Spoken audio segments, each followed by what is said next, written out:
Very hard for me to believe these accusations.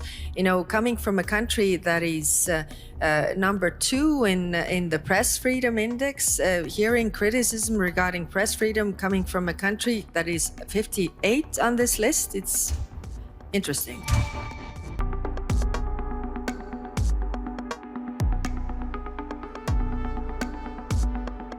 Excellencies, dear friends, I want to start with some appreciation for the marvel inspired of this panel, Europeans Assemble.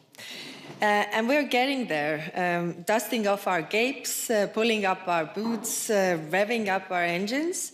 Europeans also know what this fight is for.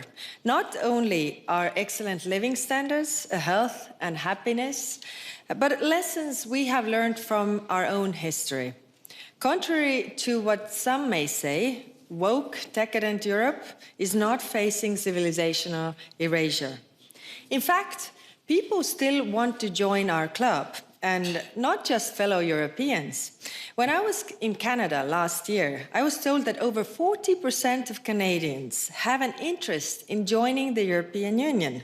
So the waiting list is quite long. I just hope that those who have been waiting for quite some time would not have to wait for longer. As the polls show, those who are already members want their union to take a stronger role in the world, to defend our values, to take care of our people, and to push humanity forwards. As President Macron said in Davos, Europe is sometimes too slow, for sure, and needs to be reformed, for sure. But we absolutely know what we are and what we stand for. I agree that there is an urgent need to reclaim European agency. 3 priorities. First, Europe's defense. This starts in Ukraine, but we know that Russia's endgame is not Donbas. Beyond Ukraine, Russia already seeks to cripple economies through cyber attacks, disrupt satellites, sabotage undersea cables, fracture alliances with disinformation, coerce countries by weaponizing oil and gas. And of course, there is also the nuclear threat. To respond to these challenges in a coherent and systematic way, I'm working closely with Ursula von der Leyen on a new European security strategy. This strategy will address all dimensions of European security, from hard security and defense to economic security and preparedness. Because in today's world, security is indivisible. But let's be clear-eyed about Russia. Russia is no superpower. After more than a decade of a conflict, including 4 years of full-scale war in Ukraine, Russia has barely advanced beyond the 2014 lines. And the cost? 1.2 million casualties. Today, Russia is broken. Its economy is in shreds. It is disconnected from the European energy markets, and its own citizens are fleeing. In fact, the greatest threat Russia presents right now is that it gains more at the negotiation table than it has achieved on the battlefield. And on the topic of negotiations, what matters more than having a seat at the table is knowing what to ask when you are sitting there. How I see it is very simple. Russia's maximalist demands cannot be met with minimalist response. Think about it. If Ukraine's military is to be limited in size, Russia should be too. Where Russia has caused damage in Ukraine, Russia should pay. No amnesty for war crimes, return of the Ukrainian deported children. This is really the very least Russia should agree if peace is Russia's goal. But as we suspect it is not Russia's goal, Europe is rearming and doing so together with our friends. The second priority is stability in the European neighborhood, East and South. This is where Europe has most agency. Our priority here is enlargement, the antidote to Russian imperialism. Since 1990, states that freed themselves from the Soviet domination and joined the European Union have grown more than twice as fast as Russia. In 1990, Russians were twice as rich as Poles. Today, Poles are roughly 70% richer than Russians. I also agree with the historian Timothy Snyder, who writes that European enlargement is a vital for securing democracy and overcoming Europe's own imperial history. Today, enlargement is a geopolitical choice, and we must say yes. Our third priority is international partnerships. Take trade, for example. The European Union has built the largest free trade network in the world. Close to 80 countries are now covered by EU trade agreements. And on top of trade, we are creating partnerships on security and defense.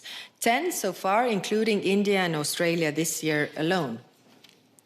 Countries want to diversify their partnerships to manage the risks in the rougher world, including a constant threat of tariffs. They want to find joint solutions to digital challenges from standards to semiconductors, because the vast majority of the countries also want the same thing: stability, growth, prosperity for their people.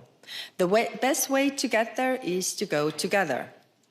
To conclude, we hear the call to action, Europeans assemble, and let me take more inspiration from the Marvel universe. Heroes are made by the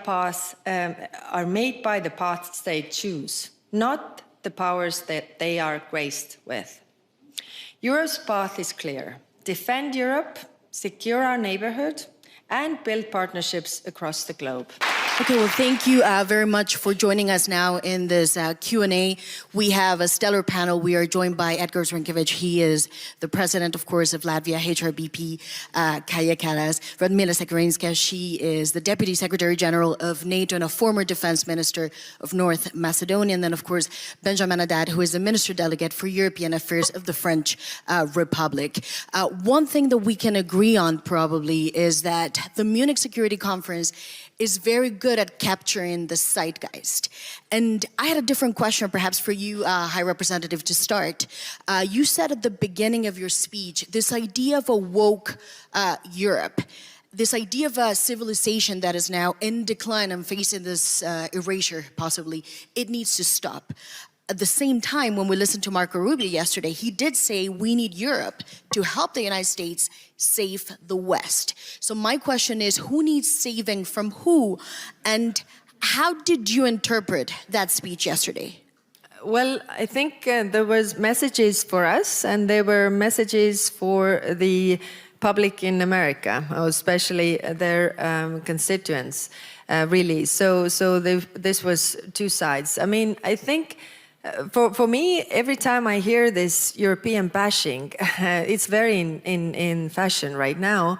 So I'm thinking of what is the alternative, and really, I mean, all the best or good things that we have gotten from Europe, and all the good things that Europe actually presents. When I go around the world, I see, countries looking at us because we are representing, the values that still are high. I mean, we are, pushing humanity forward, trying to, defend human rights and all this, which is actually bringing also prosperity for people. So that's why, it's very hard for me to believe these accusations. Coming from a country that is number 2 in the press freedom index, hearing criticism regarding press freedom coming from a country that is 58 on this list, it's interesting.